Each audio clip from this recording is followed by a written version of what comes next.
Дүнжин гаруй худалдааны төвийн замд гарсан галын эрэгт хяналт тавих ажлын хэсгээс гал гарсан шалтгаан нөхцөл учирсан хохирлын хэр хэмжээг тогтоохоор 6 төрлийн 62 шинжилгээ хийлгэхээр шинжээч томилж 60 орчим дүгнэлт гарсан. Галын улмаас онцгой байдлын газрын 3 албан хаагч, явган болон автомашинаар зорчиж явсан 4 иргэн нас барж, 9 хүн хөнгөн хүндгэнтэж, 26 иргэнд угаарын хийн хөнгөн зэргийн хордлогын шинж илэрсэн бол 36 тээврийн хэрэгсэл, 3 барилга байгууламж шатаж, 228 иргэн, 15 аж ахуйн нэгж байгууллагын эд хөрөнгөд 5.4 тэрбум орчим төгрөгийн хохирол учирсан болох нь тогтоогдсон. Одоо хэргийн нөхцөл байдлыг бүрэн тогтоохоор мөрдөн шалгах ажиллагааг үргэлжлүүлэн явуулж байна.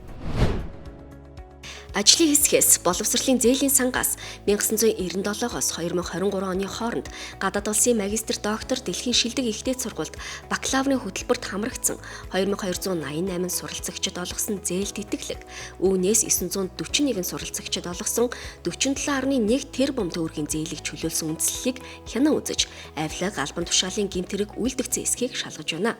2017 оноос хойш зээлээс чөлөөлөгдсөн 200 гаруй хүний хувийн хэрэг материалтай танилцсан. 1600 гаруй хүнээс гэрчийн мэдүүлэг авч тогтоогдсон нөхцөл байдалд үндэслэн боловсролын зээлийн санд эрх бүхий албан тушаалтнаар ажиллаж байсан 2 хүнд эрх мэдэл албан тушаалын байдлаа уруулан ашиглах гэмт хэрэгт яллагдагчаар татаж шалгалтын ажиллагааг үргэлжлүүлэн явуулж байна. Мөрдөн шалгах ажиллагааны явцад нийт 269 суралцагч 1.4 сая $, буюу 4.8 тэрбум төгрөгийн зээлийн эргэн төлөлтийг хийжээ. Нүүрс олборлолт, экспорт, тээвэрлэлт, худалдаа авах ажиллагаатай холбоотой хэргийг шалгах ажлын хэсгээс нийт 84 хэрэгт мөрдөн шалгах ажиллагаа явуулж, улс төрд нөлөө бүхий 13 хүн, 90 нийтийн албан тушаалтан, 53 иргэн, нийт 156 хүн 3 хуулийн этгээдийг яллагдагчаар татан шалгажээ. Үүнээс 96 хүн 2 хуулийн этгээдэд холбогдох эрх мэдэл албан тушаалын байдлаа урвуулан ашигласан, хахуул авсан, хахуул өгсөн, үндэслэлгүйгээр хөрөнгөчсөн, мөнгө угаасан зэрэг 12 хэргийг яллах дүгнэлт үйлдэн шүүгэж шилжүүлснээр 8 хэргийг анхан шатны шүүх хянан хэлэлцэж шийдвэрлэж нийт 66 хүнийг гин буруутад тооцож хорих болон торгох ял оногдуулсан.